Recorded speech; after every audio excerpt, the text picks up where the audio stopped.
Bismillahirrahmanirrahim. Hadza balaghun linnasi waliyunzaru bihi waliya'lamu annama huwa ilahun wahidun waliyadhdhakkara ulul albab. أعوذ بالله من الشيطان الرجيم بسم الله الرحمن الرحيم الحمد لله رب العالمين أفضل الصلاة وأفضل السلام على حبيبنا وحبيب إله العالمين أبي القاسم مصطفى محمد صلى الله عليه وآله وسلم وأهل بيته الطيبين الطاهرين أقول لكم السلام عليكم ورحمة الله وبركاته. Para pemirsa dan pendengar yang dirahmati oleh Allah Subhanahu wa taala, kita bertemu lagi dalam acara kajian teologi Islam. Kajian yang akan membicarakan tentang kesempurnaan Allah Subhanahu wa taala. Dan alhamdulillah kita sudah membahas berbagai tema. Kita sudah membahas tentang isu miring yang dilontarkan oleh sebagian kelompok tentang hikmah Allah Subhanahu wa taala. Mereka membenturkan hikmah Allah, kebaikan Allah, rahmat Allah dengan apa? Dengan fenomena yang secara zahir adalah buruk, tapi sebenarnya Allah Subhanahu wa taala melakukan hal tersebut dengan tujuan untuk menjaga kita, untuk menjaga ciptaannya. Untuk bisa melengkapi pembahasan kita tentang kolerasi antara musibah dan hikmah Allah Subhanahu wa taala, kita ingin membahas tentang faidah atau pelajaran yang bisa kita ambil daripada musibah yang Allah turunkan kepada kita. Kalau kita melihat musibah itu sendiri tanpa ada faidah, maka kita akan mengatakan itu adalah jelek. Kalau kita melihat musibah tanpa melihat efek positif daripada musibah itu sendiri, maka kita akan mengatakan itu adalah buruk. Tapi berbeda kalau kita melihat musibah sebagai salah satu wasilah untuk sampai kepada tujuan yang positif, untuk bisa memberikan kesempurnaan kepada kita, maka kita akan mengatakan bahwa musibah itu adalah musibah yang baik. Makanya seorang arif ketika melihat musibah yang dia alami, dia katakan musibah adalah satu anugerah. Kenapa? Karena dengan dia mendapatkan musibah, maka dia akan bisa mendapatkan posisi yang lebih tinggi di sisi Allah Subhanahu wa taala. Seorang pecinta ketika dia mendapatkan tantangan, maka dia akan katakan tantangan ini adalah nikmat. Kenapa? Karena dengan tantangan ini dia akan mendapatkan apa yang dia kehendaki. Makanya perlulah kita menjelaskan lebih luas dan detail tentang kolerasi antara musibah dan hikmah Allah Subhanahu wa taala, sehingga kita bisa memahami dengan benar bahwa apapun yang dilakukan oleh Allah Subhanahu wa taala pasti penuh hikmah, pasti memiliki tujuan yang baik. Faidah yang pertama yang bisa kita fahami daripada musibah adalah bahwa terkadang musibah itu sebagai salah satu metode untuk bisa mengeluarkan potensi yang ada dalam diri manusia. Orang kalau dia itu setiap hari enak, maka dia akan lupa. Makanya kalau kita melihat kepada kehidupan sosial antara orang yang hidup di keluarga kaya dan disediakan semuanya tanpa dia bekerja, dan antara orang yang hidup di keluarga miskin, dia harus bekerja. Coba kita bandingkan antara dua kehidupan ini, dua pola hidup ini.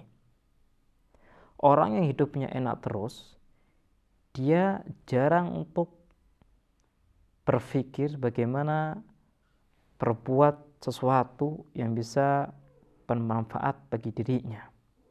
Bagaimana dia mengembangkan potensi yang dia miliki.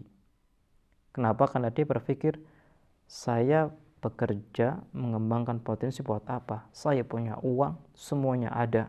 Buat apa coba? Kalau saya bekerja, kemudian saya kerja buat apa? Buat uang. Lah saya sekarang punya uang. Kemudian buat apa kita kerja? Ini kalau orang yang hidup di lingkungan orang kaya, di keluarga kaya, semuanya tersedia bagi dia. Tapi berbeda dengan orang yang hidup di keluarga miskin. Dia untuk bisa makan harus bekerja. Ketika dia memiliki tuntutan untuk bekerja, maka dengan sendirinya potensi-potensi yang tersimpan pada dirinya akan muncul. Dia akan mengeluarkan banyak ide untuk bisa keluar daripada kemiskinan. Kalau dia untuk bekerja butuh kepada keahlian, dia harus belajar. Kalau dia untuk bisa hidup dengan enak, harus menjadi orang alim, dia harus belajar. Makanya musibah itu kadang buat sebagian orang adalah satu nikmat. Ya Rabb, al-Khawf, khallisna minan nari ya Rabb. Orang miskin itu dia akan rajin belajar, rajin bekerja untuk bisa mendapatkan kehidupan yang layak. Tapi berbeda dengan orang yang hidupnya serba ada.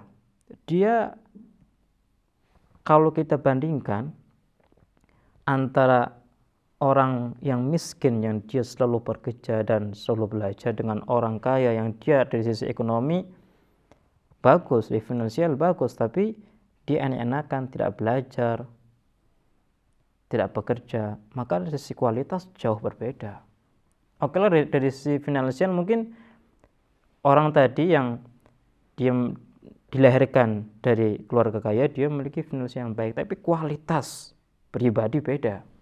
Orang ini adalah orang yang kuat, orang yang bersabar, orang yang alim, tapi ini adalah orang yang tidak alim, karena dia tidak belajar. Bukan orang kuat, kenapa? Karena dia tidak bekerja. Bukan orang sabar, karena dia tidak mendapatkan musibah. Tapi orang yang dia hidup dalam musibah, maka dia akan menjadi pribadi yang kuat. Dia adalah orang yang selalu memiliki harapan. Harapan adalah sesuatu yang sangat berarti bagi orang yang miskin.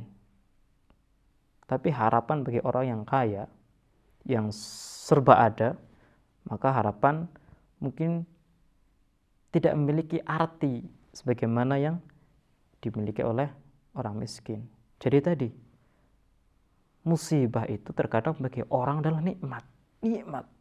Kenapa? Karena dengan musibah dia akan menjadi orang yang berkualitas. Dengan musibah dia akan menjadi orang yang alim. Ini juga ada pada ciptaan Allah Subhanahu wa taala. Allah Subhanahu wa taala ketika memberikan musibah kepada kita, Allah Subhanahu wa taala sebenarnya ingin mengeluarkan potensi yang kita miliki. Kita memiliki potensi yang luar biasa. Kita bisa menjadi orang alim, bisa menjadi orang ilmuwan. Dengan musibah ini kita akan sadar, kita akan jauh lebih mendalami tentang apa? Tentang rahasia-rahasia alam semesta.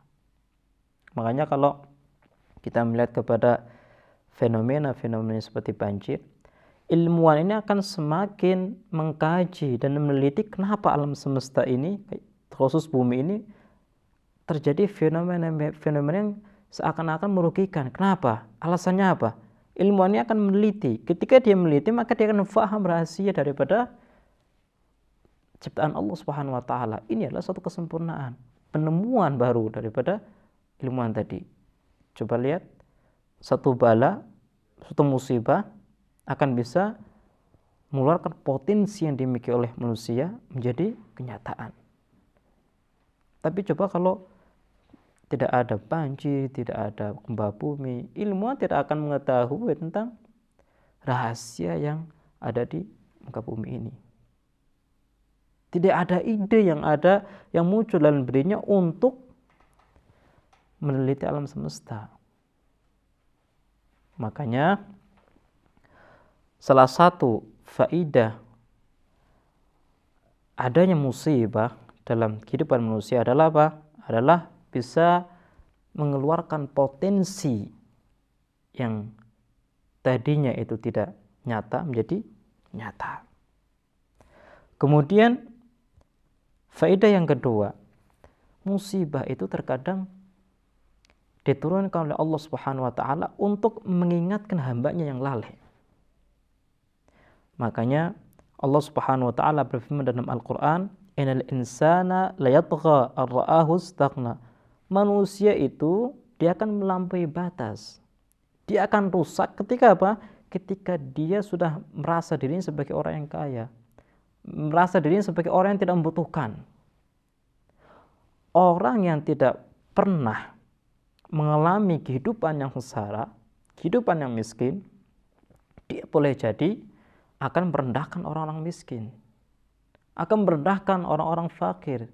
Kenapa? Karena dia tidak pernah mengalami kehidupan fakir, kehidupan miskin.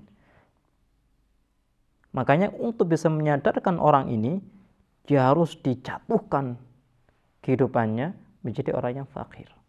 Baru dia akan sadar bahwa ternyata menghina orang fakir tidak boleh. Karena dia merasa bagaimana menjadi orang fakir. Allah Subhanahu wa taala juga begitu. Allah itu ingin menyelamatkan hambanya daripada kesesatan. Ingin menyelamatkan hambanya dari mara bahaya kemaknawian. Ketika orang sudah lupa dari Allah Subhanahu wa taala, maka dia akan masuk kepada lubang kesesatan. Firaun, karena dia itu merasa dirinya sebagai orang yang kuat sampai dia mengaku Tuhan.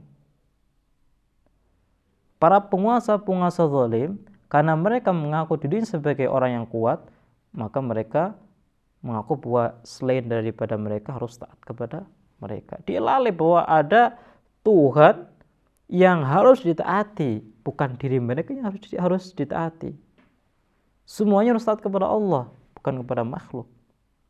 Zat yang memiliki kewenangan mutlak untuk mengatur manusia adalah Allah Subhanahu wa taala, bukan mereka.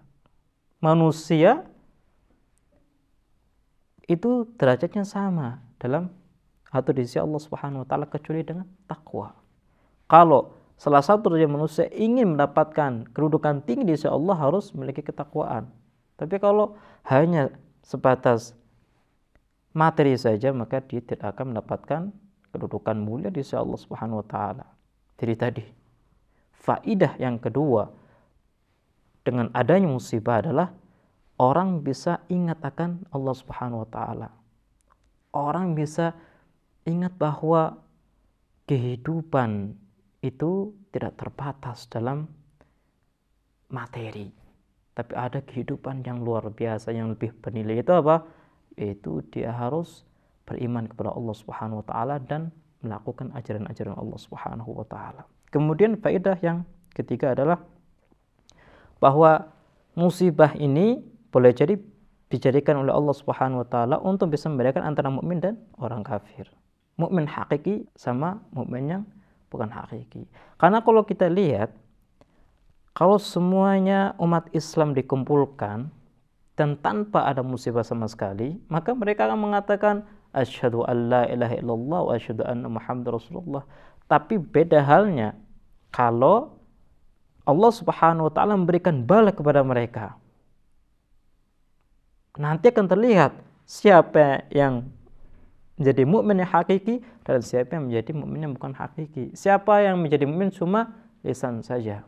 Makanya Allah Subhanahu wa taala dalam ayat Al-Qur'an dengan jelas mengatakan bahwa ketika kita memberikan bala kepada kalian, kita ingin mengetahui siapa di antara kalian yang lebih baik. Jadi inilah salah satu faedah daripada musibah atau bala yang Allah turunkan kepada kita, yaitu pertama, untuk bisa mengeluarkan potensi kita kepada kenyataan. Yang kedua, untuk mengingatkan kita akan Allah Subhanahu wa taala. Yang ketiga adalah untuk membedakan mana mukmin yang hakiki dan mukmin yang bukan hakiki. Baiklah pemirsa, kita insyaallah akan meneruskan kajian kita di kesempatan yang akan datang. Kita akhiri. Wassalamualaikum warahmatullahi wabarakatuh. اللهم تفضل على علمائنا بالزهد والنصيحة، وعلى المتعلمين بالجهد والرغبة، وعلى المستمعين بالاتباع والموعظة، وعلى مرضى المسلمين بالشفاء والراحة، وعلى موتاهم بالرأفة والرحمة، برحمتك يا أرحم الراحمين.